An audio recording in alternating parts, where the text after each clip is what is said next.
No dia 29 de setembro de 2025, a Faculdade de Farmácia da URGS completa 130 anos.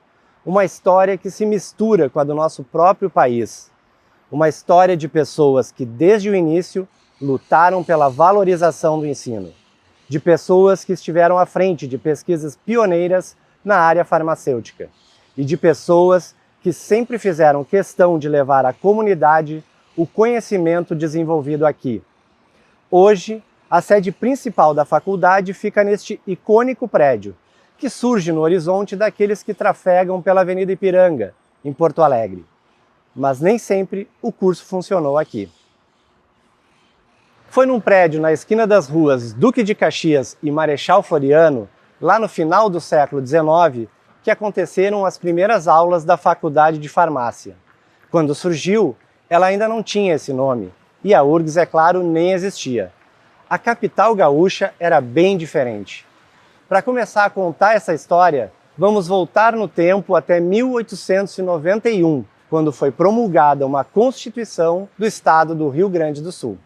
Era uma Constituição positivista, influenciada pelo seu líder na época, Máximo Júlio de Castilhos, que era o chefe máximo também do Rio Grande do Sul, que já vinha na continuação de uma mudança dos princípios políticos do Brasil com a promulgação da República em 1889. Então tinha um forte caráter republicano e dentro desse caráter republicano e positivista havia a ideia de liberdade profissional. Se eu achava que eu deveria ser um profissional farmacêutico, eu abria uma botica e eu era farmacêutico, médico, enfim.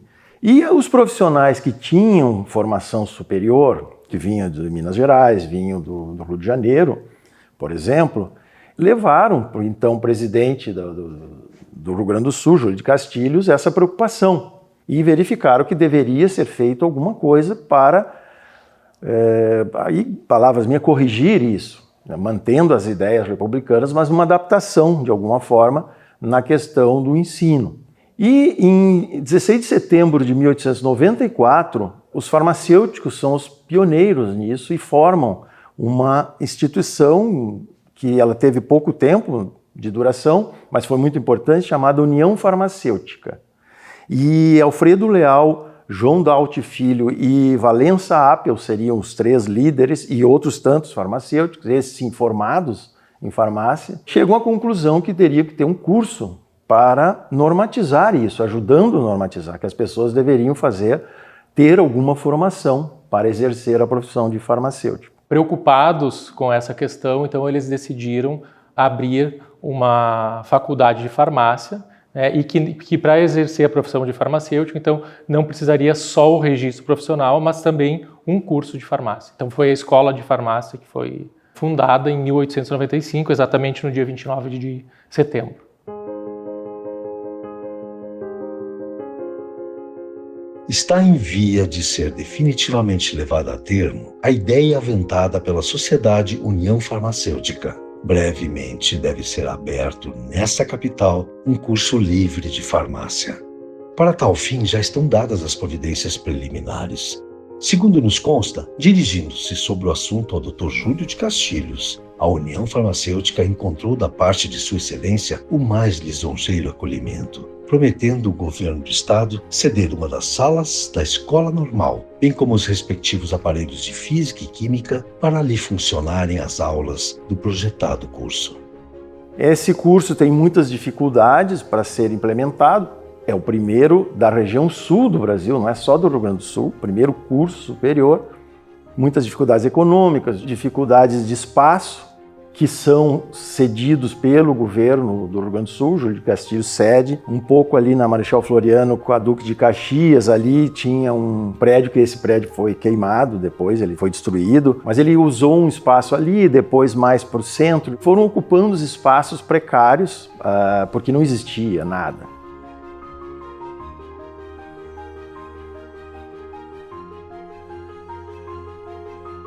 O grupo que formou esse curso, principalmente o Alfredo Leal e o Carvalho de Freitas, eles tinham uma cláusula na formação do curso que, se o aluno não tivesse recursos financeiros, a instituição bancaria. E eles tiveram alunos sem condições financeiras. Tinha um desejo de participação social que está, inclusive, escrita, implícita nos estatutos. O pai do Érico Veríssimo, Sebastião Veríssimo, foi o da primeira turma de farmácia. Foi dos primeiros farmacêuticos formados na Escola Livre de Farmácia e por isso ele foi para Cruz Alta abrir a farmácia e lá que o Érico Veríssimo conta que ele frequentava a farmácia do pai. Também é importante falar do pioneirismo da Faculdade de Farmácia, ou da Escola de Farmácia na época, que era justamente, ela foi o núcleo para a Faculdade de Medicina da URGS e também serviu de modelo para depois a fundação da Faculdade de Engenharia. Num período próximo também é criada uma escola de partos na Santa Casa, em 1897. Protásio Alves, Sebastião Leão e Deoclésio Oliveira são personagens importantes que fundam essa escola de partos e, por alguma razão, essas pessoas se encontram, fazem parte da mesma sociedade, enfim, e resolvem fundar um curso único.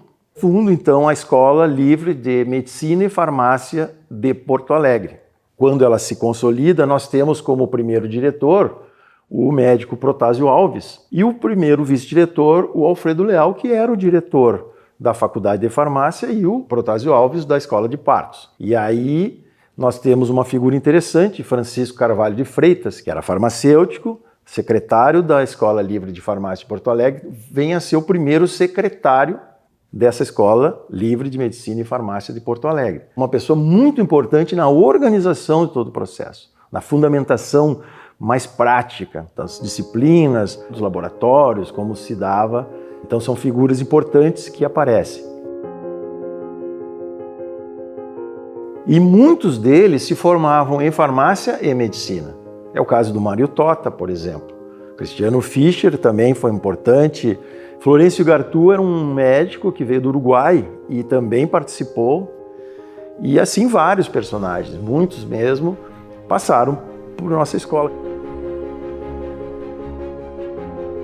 Esse curso, ele passa a ter muitas mudanças e ele vai ficando cada vez mais um curso de medicina, propriamente dito, até que em 1911 a farmácia ela é retirada até do nome e ela fica com uma espécie de um curso suplementar, junto com a odontologia, que nesse momento também está dentro. Ela esteve vinculada à Faculdade de Medicina por alguns anos, né? E daí em 52 ela passa a ser uma unidade anexa à Faculdade de Medicina. E só em 58, então, que a gente muda, né, para o prédio próprio. Temos aí um novo diretor, que no caso seria o segundo, porque se a gente considerar o primeiro foi Alfredo Leal, lá em 1895. Henrique de Oliveira, então, ele passa a ser o primeiro diretor da Faculdade Livre de Farmácia de 1952 até 1958. Já em 53 há um movimento dos farmacêuticos dentro agora dessa estrutura da universidade, que a essa altura já era uma universidade do Rio Grande do Sul, já estava fundido com outras escolas, e aí necessitava de um prédio. Levou 5 anos para ser construído e em 58, então, ele foi inaugurado, quando a faculdade passa a ter a sua própria biblioteca, o espaço para o centro acadêmico, né, o espaço para os discentes, que era uma grande demanda na época.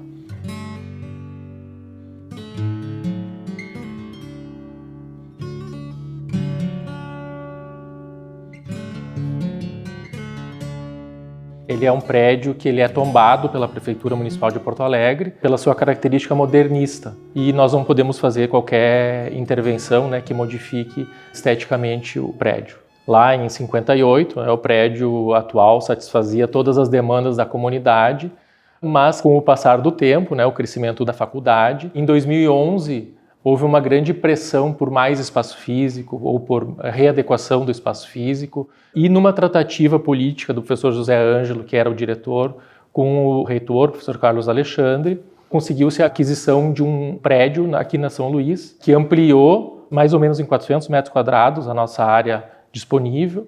A faculdade hoje ela é composta por um prédio principal, que é onde a gente está, e 2 prédios anexos. O SECOL, que é o Centro Colaborador, e o anexo da São Luís, que a gente chama, que na verdade é um prédio mais de pesquisa. E o que a gente tem aqui? A gente tem anfiteatro, onde a gente tem eventos, palestras, cursos, minicursos, Alguns congressos pequenos acontecem lá, a gente tem uma capacidade de 120 pessoas no nosso anfiteatro. A gente tem uma biblioteca, que é onde a gente está agora, que tem livros das mais diversas áreas de atuação do farmacêutico.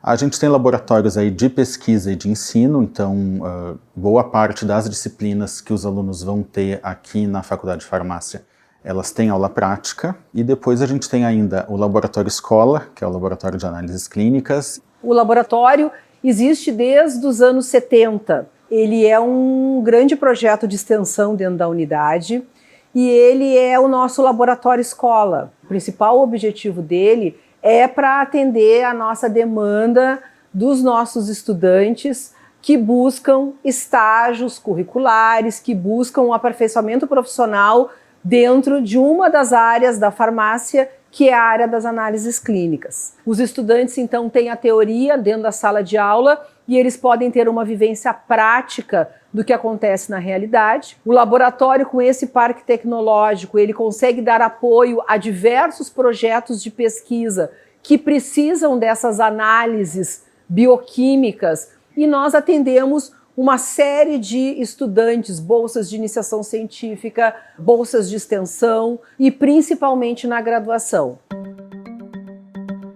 E nós temos então um convênio com a Prefeitura Municipal de Porto Alegre, aonde nós atendemos os pacientes de toda a rede pública do município de Porto Alegre. Quando são solicitados exames de análises clínicas, um dos laboratórios referenciados é o LACT. Nós atendemos, então, toda a lista de exames do SUS. Estamos dentro de todos os padrões e dos critérios exigidos pela Prefeitura para que a gente pertença, então, a esta rede de laboratórios colaboradores. Além deste convênio com a Prefeitura, este laboratório pertence a uma rede nacional de laboratórios junto ao Ministério da Saúde. Nesses estudos mais especializados de carga viral, de quantificação de linfócito CD4 para pacientes HIV positivos, para outras ISTs, nós recebemos os pacientes que chegam aqui na faculdade e se dirigem à recepção do laboratório, onde eles são identificados e onde o material é coletado. Então é toda uma área física estruturada dentro de toda a legislação da vigilância, aonde efetivamente é a entrada do material biológico. Mas nós temos uma outra entrada, como nós também fazemos parte dessa rede do Ministério da Saúde, nós também recebemos materiais que já vêm coletados de outros municípios. Um outro exemplo que eu acho que é importante comentar, todo curso de farmácia precisa ter uma farmácia escola. Então nós tivemos vários modelos. Em 86 foi uma primeira farmácia escola que nós tivemos aqui, funcionou por um determinado tempo.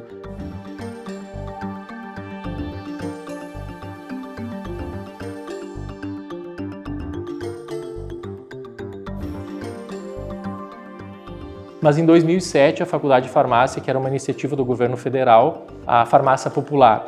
Então, nós tivemos uma farmácia popular vinculada aqui à Faculdade de Farmácia. Ela funcionou durante 10 anos ali na Ramiro, atendendo a população de Porto Alegre e fazendo a distribuição gratuita de medicamentos. Então, por muito tempo ela foi a nossa farmácia escola, local de estágio de estudantes, muitos professores envolvidos. Com a extinção, porque teve um momento que foram extintas as farmácias populares independentes, como a nossa, se pensou num outro modelo, que também é muito inovador no país. Nós chamamos esse centro de CECOL, abreviatura de Centro Colaborador de Serviços Farmacêuticos, uma iniciativa de professores, de técnicos administrativos e de estudantes da Faculdade de Farmácia da URGS. Funciona em parceria com a Secretaria Municipal de Saúde de Porto Alegre e aqui nós prestamos atendimento para pacientes da rede num serviço especializado. Por exemplo, os cuidados para pacientes que vivem com diabetes, com asma e outras condições de saúde. Por aqui passam estudantes de disciplinas e estagiários que aprendem, se qualificam na área de assistência farmacêutica. Eu acredito que um diferencial da farmácia na universidade pública a gente tem muitos trabalhos extensionistas que possibilitam um contato mais direto com os pacientes e também a gente tem mais partes práticas que fazem a gente se colocar no mercado de trabalho, ter uma experiência mais ativa, assim. Então é um baita diferencial da nossa faculdade. Eu estou atualmente no 9º semestre, me encaminhando para o finalzinho da graduação, e cada semestre assim, é uma nova descoberta. A gente passa pelas análises clínicas, pela indústria, pela assistência farmacêutica também. Então é um curso bem diversificado e muito importante, realmente. O curso de farmácia hoje, então, ele tem 10 etapas, que são 10 semestres. As primeiras 2 etapas, elas são mais básicas, envolvem mais disciplinas da química e da biologia. E a partir, então, da 5ª etapa, o aluno vai ter mais aulas aqui na Faculdade de Farmácia, que aí vem as disciplinas mais voltadas, de fato, para a farmácia. Daria uma tarde de conversa, falar sobre as mudanças que ocorreram ao longo desses 130 anos no currículo do curso de farmácia, sempre na tentativa de atender as demandas, né, daquela época, as demandas atuais da sociedade. Uma das principais alterações que eu considero aconteceu em 2002, que foi a introdução do farmacêutico generalista, então habilitando o profissional farmacêutico a atuar em diferentes áreas. Antes, nós tínhamos um ciclo único, né, para todos os alunos, depois se faziam o que chamava de ênfase em bioquímica, em farmácia industrial ou em bioquímica de alimentos. Então o farmacêutico sai com diploma generalista, mas o nosso curso tem o que se chama de FDC, que é a formação direcionada continuada, em que o aluno escolhe, então, algumas áreas da profissão farmacêutica e ele vai ter algumas disciplinas voltadas para aquela área que ele escolheu. Então, a gente tem hoje no curso 5 FDCs, uma de análises clínicas, uma de matérias-primas, outra de indústria farmacêutica, outra de alimentos e outra de assistência farmacêutica. Nós temos 3 departamentos. Nós temos o departamento de produção de matéria-prima, que trata das famosas IFAs, o insumo farmacêutico ativo. Depois nós temos o departamento de produção e controle de medicamentos, trata tanto da produção, né, do desenvolvimento, produção e todas as técnicas analíticas para garantir a qualidade do medicamento que é produzido. E o terceiro departamento, que é o departamento de análises, então que é a parte que trabalha com os alvos terapêuticos e com as análises bioquímicas, histológicas. Nós temos na Faculdade de Farmácia atualmente 58 docentes, 48 técnicos, sendo que destes 20 são técnicos de atividades administrativas e 28 técnicos de atividades em laboratório. Nós temos 21 servidores terceirizados, 6 de limpeza, 6 vigilantes, 5 de portaria, 3 cancelistas e 1 almoxarife. Atualmente, a Faculdade de Farmácia tem 574 alunos matriculados, mas desde 1895 até 2024-2, nós formamos 6.350 farmacêuticos. E, atualmente, os programas de pós-graduação têm 147 alunos matriculados. Então, isso é um universo, né, imenso, assim, né?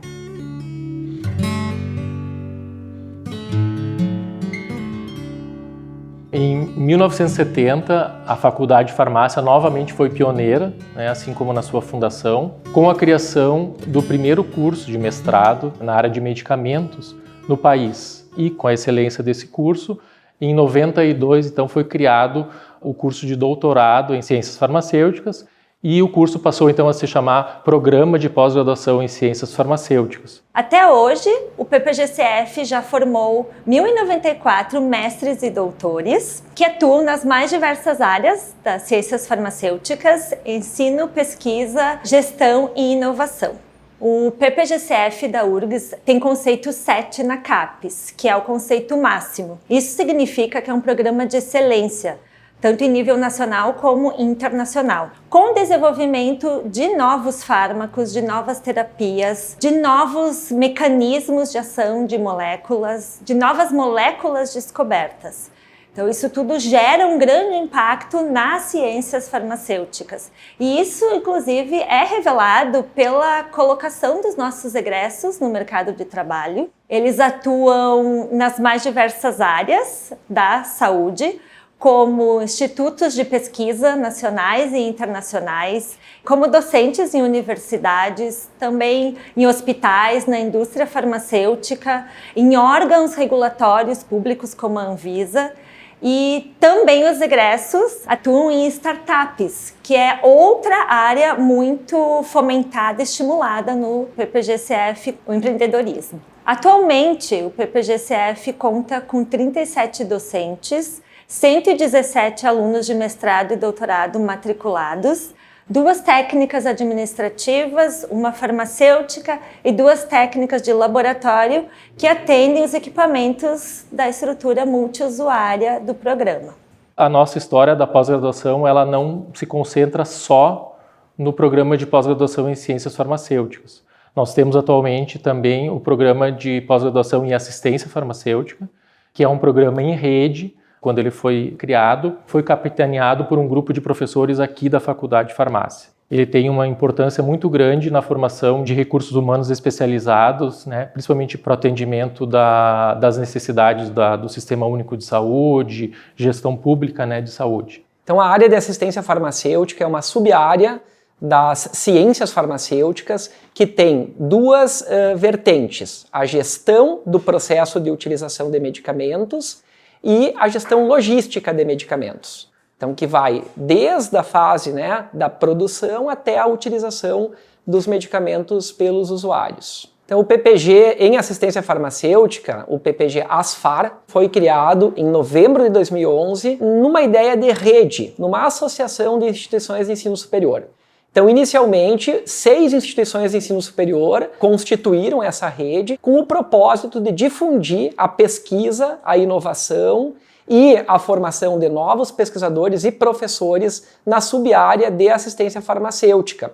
Mais tarde, em 2022, outras 3 instituições de ensino superior se agregaram, né, na nossa rede, e hoje nós somos em 9 instituições em 4 regiões do país. Até hoje nós já formamos 85 mestres e doutores. É um programa de pós-graduação estrito sensu, então ele tem o objetivo de formar pesquisadores e docentes na área, visto que esta área, a assistência farmacêutica, é uma área que ela entra nos currículos de farmácia, nas diretrizes curriculares para a formação dos farmacêuticos mais recentemente. Então existe essa necessidade de formação também, né, de corpo docente qualificado. Aqui na Universidade Federal do Rio Grande do Sul, nós somos em 8 professores, só que na rede, nessa associação de ES, são aproximadamente 50 docentes. E o bacana é que os estudantes podem matricular-se em disciplinas oferecidas nos 9 núcleos, né, nas 9 instituições. Isso faz com que o conhecimento ele não fique apenas aqui na universidade, e os estudantes eles podem compartilhar projetos, né, de pesquisa, realizar pesquisas multicêntricas envolvendo, né, diversos estados da nação. E também, durante um certo período, de 2010 a 2019, 2020, funcionou aqui na Faculdade de Farmácia, de forma pioneira também no país, um curso em rede, que era o curso de doutorado em nanotecnologia farmacêutica. É uma área emergente, na época se precisava formar profissionais nessa área, então ele funcionou por um tempo determinado e após esse período se fez uma reavaliação a nível nacional e se verificou que os programas de farmácia já existentes, eles ao longo do tempo absorveram essa área. Então foi decidido fechar o curso de doutorado em nanotecnologia farmacêutica, porque ele já estava, né, tanto os docentes quanto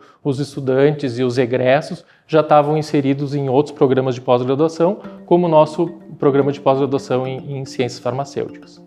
Eu ainda penso muito sobre o que eu quero fazer depois de me formar, mas eu me sinto muito segura por saber que o farmacêutico vai ter muitas possibilidades no mercado de trabalho. Se eu quiser seguir na pesquisa dentro da universidade, fazendo mestrado, doutorado, eu sei que eu vou ter essa possibilidade porque a gente tem uma estrutura muito boa para pesquisa. Penso um pouco em seguir também fazendo residência depois da formatura.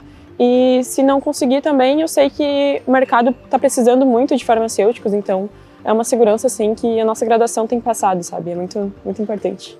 O campo de atuação é imenso. A gente tem desde a área mais básica, então, que é a assistência farmacêutica, onde o farmacêutico vai trabalhar em postos de saúde, em unidades básicas de saúde, então dispensando medicamentos para a população.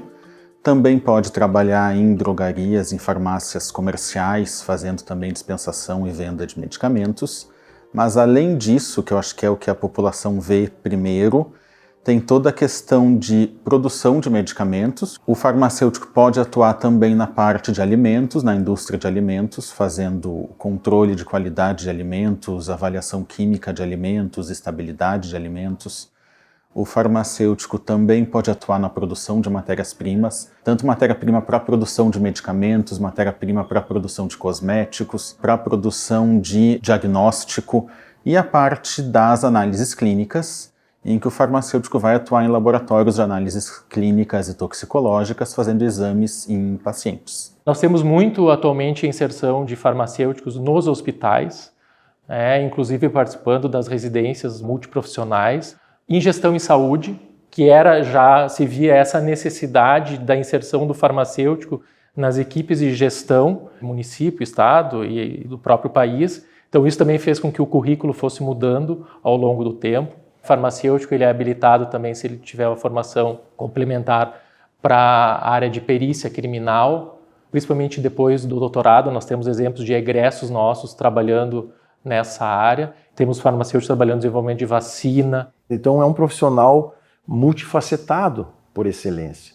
Não é por acaso que nós temos tantas especialidades. Um farmacêutico ele pode trabalhar em atividades bastante diferentes, às vezes algumas parecem até muito longe uma das outras. E talvez seria, quem sabe, assim, uma explicação pelo qual os farmacêuticos foram pioneiros, né? Não só aqui, em outros lugares também.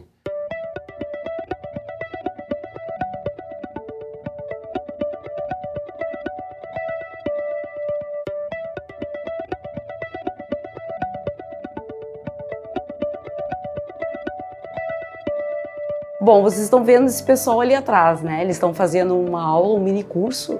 E eu separo o material, separo a vidraria, separo os insumos que eles vão usar, as matérias-primas, né? Preparo os equipamentos que eles vão usar. Ajudo a comprar muitas coisas também, faço cotação de preços. Então eu preparo o cenário, preparo os materiais para a aula acontecer. E é uma satisfação muito grande, porque a gente vê as aulas acontecendo e eu assisto muita aula, né? E às vezes tenho que ajudá-los também a descartar algum resíduo, então eu assisto, a gente troca informações, a gente troca experiências. Às vezes eles querem registrar, tirar foto das práticas, eu vou lá, ajudo, tiro foto. E eles reconhecem esse meu trabalho, isso é bem legal, porque eles sentem o quanto eu julgo importante essa minha atividade, enquanto eu julgo importante também esse curso e a vida deles, a história deles. Então eu já estou aí no meu hepta, já é a 7ª vez que eles me escolhem como funcionária homenageada das suas formaturas e é muito legal assistir a formatura daquele lugar. Na verdade eu vivo a universidade como um todo, porque eu fui aluna do Instituto de Química, do curso de licenciatura, eu também estou ligada ao ensino, porque eu dou aula para o ensino médio à noite, então é outro público, é verdade, é outro público, mas eu aprendo muitas coisas aqui e levo muitas coisas daqui para lá. E faço com que eles se enxerguem estando aqui em algum dia. Talvez não num curso de farmácia, mas numa graduação, né? Numa universidade de qualidade como é a URGS. Eu faço eles acreditarem que é possível.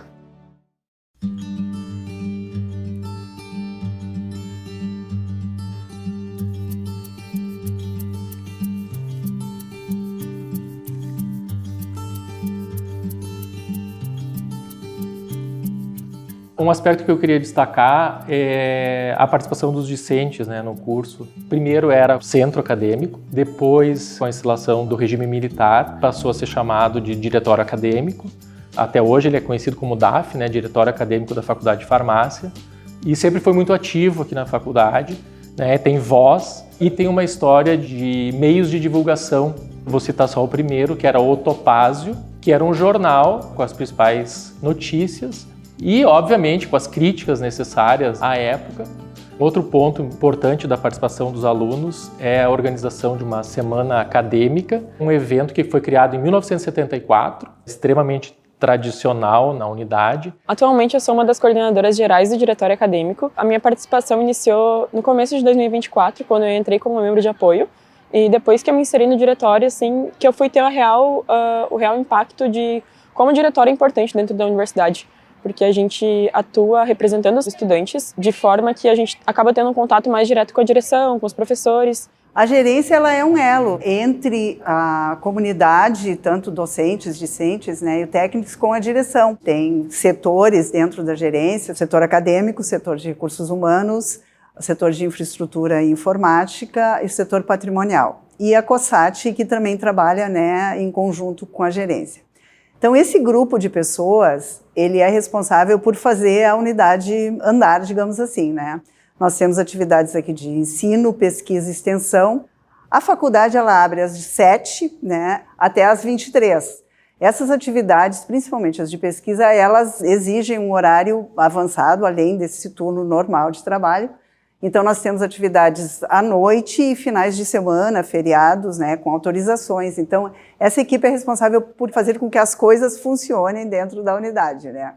Eu encaro o trabalho da gerência administrativa como o trabalho de um síndico. Eu trabalhei muito tempo na administração central e eu não tinha noção, né, do que era um trabalho numa unidade acadêmica. É uma tarefa árdua, né, mas também é muito prazerosa. É uma coisa que eu tenho muita satisfação em fazer e fazer parte disso e fazer parte, inclusive, dessa unidade. É importante ressaltar que a faculdade esteve sempre aberta, inclusive durante a pandemia, até porque nós temos trabalhos de extensão que não poderiam parar. Então, isso graças a toda essa equipe, né, que se uniu. E acho que também é importante ressaltar o papel dessa equipe nas enchentes de maio de 2024. Acho que foi o maior exemplo nos últimos anos de união das pessoas, né, de docentes, servidores terceirizados, servidores técnico-administrativos, alunos de graduação, alunos de pós-graduação, egressos, ex-professores, professores aposentados, uma grande força-tarefa para atender a falta de medicamentos em função da enchente, até nos depósitos, né, da prefeitura e dos órgãos que fornecem medicamentos para os pacientes. Foram muitos abrigos atendidos, cidades aqui da região metropolitana, inclusive depois as cidades do interior do estado, porque a gente teve uma sobra, recebemos muita doação, conseguimos auxílio de algumas indústrias farmacêuticas, a Associação Brasileira de Ciências Farmacêuticas nos ajudou, e com isso depois a gente pôde também auxiliar outros hospitais, outros locais que permaneciam ainda com necessidade de abastecimento de medicamentos. Então é uma ação assim muito bonita, né? Foi muito desafiadora porque a enchente ela começou mesmo na sexta para sábado e no domingo já estava aqui no anfiteatro da Faculdade de Farmácia uma central de distribuição de medicamentos com uma equipe trabalhando ininterruptamente.